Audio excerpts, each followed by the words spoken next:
नमस्कार। स्वागत है आपका मेरे YouTube चैनल केवी बुक वॉर्म में। आज मैं आपको सुनाने जा रहा हूँ प्रेमचंद द्वारा लिखित हिंदी साहित्य की सबसे लोकप्रिय उपन्यास गोदान भाग 2। मुझे उम्मीद है कि आपने भाग 1 सुन लिया होगा, जिसका कि लिंक मैंने डिस्क्रिप्शन बॉक्स में डाल दिया है। सेमरी और बेलारी दोनों अवध प्रांत के गांव हैं। जिले का नाम बताने की कोई जरूरत नहीं। होरी बेलारी में रहता है, राय साहब अमरपाल सिंह सेमरी में। दोनों गांवों में केवल 5 मील का अंतर है। पिछले सत्याग्रह संग्राम में राय साहब ने बड़ा यश कमाया था। काउंसिल की मेमोरी छोड़कर जेल चले गए थे। तब से उनके इलाके में आसामियों को उनसे बड़ी श्रद्धा हो गई थी। यह नहीं कि उनके इलाके में आसामियों के साथ कोई खास रियायत की जाती हो या डांड और बेगार की कड़ाई कुछ कम हो, मगर यह सारी बदनामी मुख्तारों के सिर जाती थी। राय साहब की कीर्ति पर कोई कलंक न लग सकता था। वह बेचारे भी तो उसी व्यवस्था के गुलाम थे। जाब्ते का काम तो जैसे होता चला आया है वैसे ही होगा। राय साहब की सजनता पर कोई असर न डाल सकती थी, इसलिए आमदनी और अधिकार में जौ भर की भी कमी न होने पर भी उनका यश मानो बढ़ गया था। आसामियों से वह हंसकर बोल लेते थे, यही कम है क्या? सिंह का काम तो शिकार करना है। अगर वह गरजने और गुर्राने के बदले मीठी बोली बोल सकता तो उसे घर बैठे मनमाना शिकार मिल जाता। शिकार की खोज में जंगल में न भटकना पड़ता। राय साहब राष्ट्रवादी होने पर भी हुक्काम से मेलजोल बनाए रखते थे।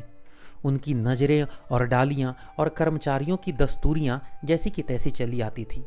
साहित्य और संगीत के प्रेमी थे, ड्रामा के शौकीन, अच्छे वक्ता थे, अच्छे लेखक, अच्छे निशानेबाज। उनकी पत्नी को मरे आज 10 साल हो चुके थे, मगर दूसरी शादी न की थी।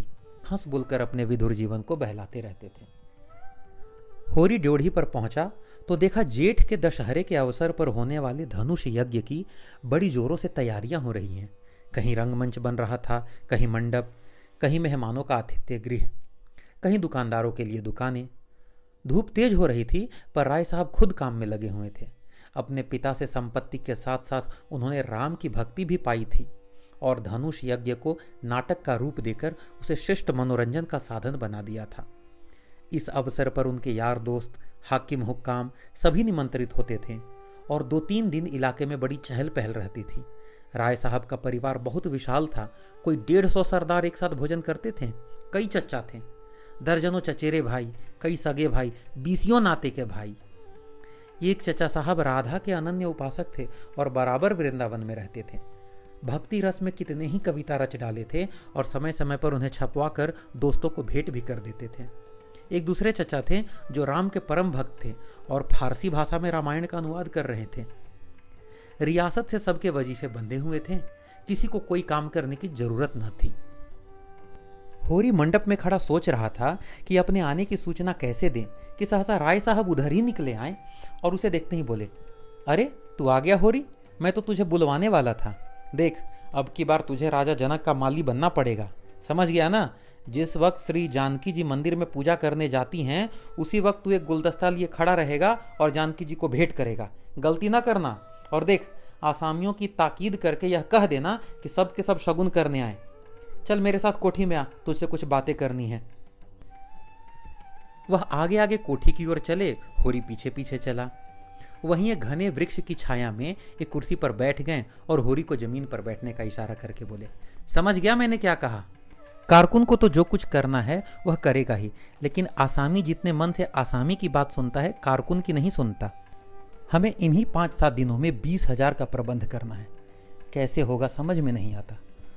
तुम सोचते होगे मुझ टक्के के आदमी से मालिक क्यों अपना दुखड़ा ले बैठे?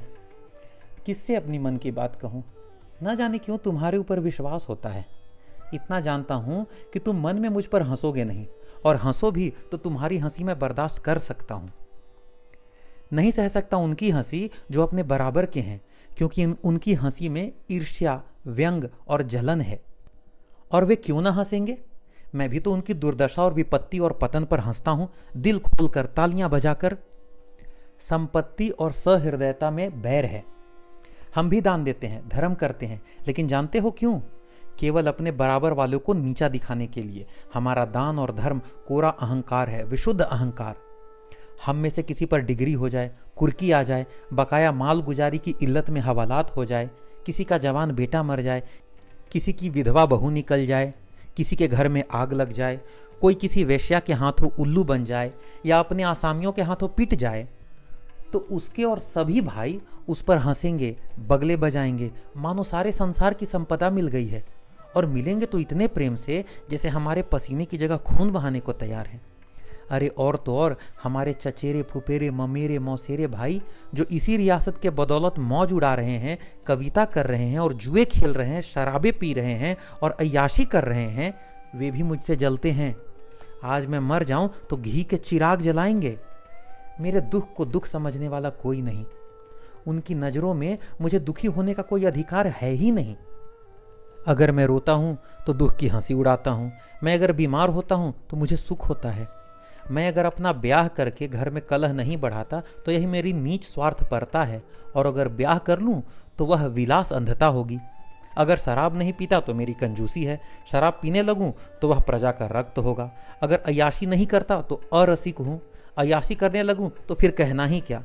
इन लोगों ने मुझे भोग विलास में फंसाने के लिए कम चालें नहीं चली और अब तक चलते जाते हैं। उनकी यही इच्छा है कि मैं अंधा हो जाऊं और ये लोग मुझे लूट लें। और मेरा धर्म यह है कि सब कुछ देखकर भी कुछ न देखूं, सब कुछ जानकर भी गधा बना रहूं। राय साहब ने गाड़ी को आगे बढ़ाने के लिए 2 बीड़े पान खाएं और होरी के मुंह की ओर ताकने लगे, जैसे उसके मनोभावों को पढ़ना चाहते हों। होरी ने साहस बटोर कर कहा, हम समझते थे कि ऐसी बातें हम ही लोगों में होती है, पर जान पड़ता है बड़े आदमियों में भी उनकी कमी नहीं है। राय साहब ने मुंह पान से भरकर कहा, तुम हमें बड़े आदमी समझते हो? हमारे नाम बड़े हैं पर दर्शन थोड़े। गरीबों में अगर ईर्ष्या या बैर है तो स्वार्थ के लिए या पेट के लिए। ऐसी ईर्ष्या और बैर को मैं क्षम्य समझता हूँ। हमारे मुंह की रोटी कोई छीन ले तो उसके गले में उंगली डालकर निकालना हमारा धर्म हो जाता है। अगर हम छोड़ दे तो देवता हैं। बड़े आदमियों में ईर्ष्या और बैर केवल आनंद के लिए है। हम इतने बड़े आदमी हो गए हैं कि हमें नीचता और कुटिलता में ही निस्वार्थ और परम आनंद मिलता है। हम देवतापन के उस दर्जे पर पहुंच गए हैं जब हमें दूसरों के रोने पर हंसी आती है। इसे तुम छोटी साधना मत समझो। जब इतना बड़ा कुटुंब है तो कोई ना कोई तो हमेशा बीमार रहेगा ही। और बड़े आदमियों के रोग भी बड़े होते हैं। वह बड़ा आदमी ही क्या जिसे कोई छोटा रोग हो। मामूली ज्वर भी हो जाए तो हमें सरसाम की दवा दी जाती है। मामूली गूंसी भी निकल आए तो वह जहरबाद बन जाती है। अब छोटे सर्जन और मझोले सर्जन और बड़े सर्जन तार से बुलाए जा रहे हैं। मसीहुल मुल्क को लाने के लिए दिल्ली आदमी भेजा जा रहा है। भिसगाचार्य को लाने के लिए कलकत्ता। उधर देवालय में दुर्गा पाठ हो रहा है और ज्योतिषी चारे कुंडली का विचार कर रहे हैं और तंत्र के आचार्य अपने अनुष्ठान में लगे हुए हैं। राजा साहब को यमराज के मुंह से निकालने के लिए दौड़ लगी हुई है। वैद्य और डॉक्टर इसी ताक में रहते हैं कि कब इनके सिर में दर्द हो और कब उनके घर में सोना की वर्षा हो। और ये रुपए तुमसे और तुम्हारे भाइयों से वसूल किए जाते हैं भाले की नोक पर। मुझे तो यही आश्चर्य होता है कि क्यों तुम्हारी आहों का दावानल हमें भस्म नहीं कर डालता। मगर नहीं, आश्चर्य करने की बात नहीं है। भस्म होने में तो बहुत देर नहीं लगती, वेदना भी थोड़ी ही देर की होती है। हम जौ जौ और अंजुल अंजुल और पोर पोर भस्म हो रहे हैं। उस हाहाकार से बचने के लिए हम पुलिस की, हुक्काम की, अदालत की, वकीलों की शरण लेते हैं और रूपवती स्त्री की भांति सभी के हाथों का खिलौना बनते हैं। दुनिया समझती है हम बड़े सुखी हैं। हमारे पास इलाके, महल, सवारियां, नौकर चाकर, कर्ज, वेश्याएं क्या नहीं है। लेकिन जिसकी आत्मा में बल नहीं, अभिमान नहीं, वह और चाहे कुछ भी हो, आदमी तो नहीं है।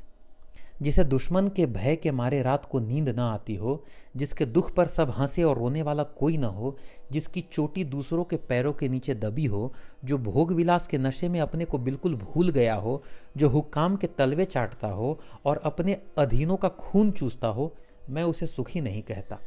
वह तो संसार का सबसे अभागा प्राणी है। साहब शिकार खेलने आए या दौरे पर, मेरा कर्तव्य है कि उनकी दुम के पीछे लगा रहूं। उनकी भौं पर सिकन पड़ी और हमारे प्राण सूखे। उन्हें प्रसन्न करने के लिए हम क्या नहीं करते। मगर वह पचड़ा तुम्हें सुनाने लगूं तो शायद तुम्हें विश्वास न आए। डालियों और रिश्वतों तक तो खैर गनीमत है, हम सिजदे करने को भी तैयार रहते हैं। मुफ्तखोरी ने हमें अपंग बना दिया है। हमें अपने पुरुषार्थ पर लेश मात्र भी विश्वास नहीं। केवल अफसरों के सामने दुम हिला हिलाकर किसी तरह उनके कृपा पात्र बने रहना और उनकी सहायता से अपने प्रजा पर आतंक जमाना ही हमारा उद्यम है। पिछलगुओं की खुशामदों ने तो हमें इतना अभिमानी और तुनक मिजाज बना दिया है कि हम में शील, विनय और सेवा का लोप हो गया है। मैं तो कभी कभी सोचता हूँ कि अगर सरकार हमारे इलाके छीन कर हमें अपने रोजी के लिए मेहनत करना सिखा दे तो हमारे साथ महान उपकार करे। और यह तो निश्चय है कि अब सरकार भी हमारी रक्षा न करेगी। हमसे अब उसका कोई स्वार्थ नहीं निकलता। लक्षण कह रहे हैं कि बहुत जल्द हमारे वर्ग की हस्ती मिट जाने वाली है। मैं उस दिन का स्वागत करने के लिए तैयार बैठा हूँ।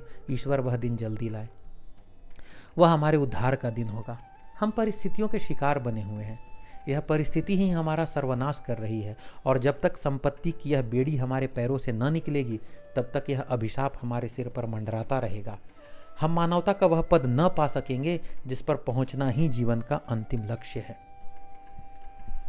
राय साहब ने फिर गिलौरी दान निकाला और कई गिलौरियां निकाल कर मुंह में भर ली। कुछ और कहने वाले थे कि एक चपरासी ने आकर कहा, सरकार बेगारों ने काम करने से इनकार कर दिया है। कहते हैं जब तक हमें खाने को न मिलेगा हम काम न करेंगे। हमने धमकाया तो सब काम छोड़कर अलग हो गए। राय साहब के माथे पर बल पड़ गए। आंखें निकाल कर बोले, चलो मैं उन दुष्टों को ठीक करता हूं। जब कभी खाने को नहीं दिया तो आज यह नई बात क्यों?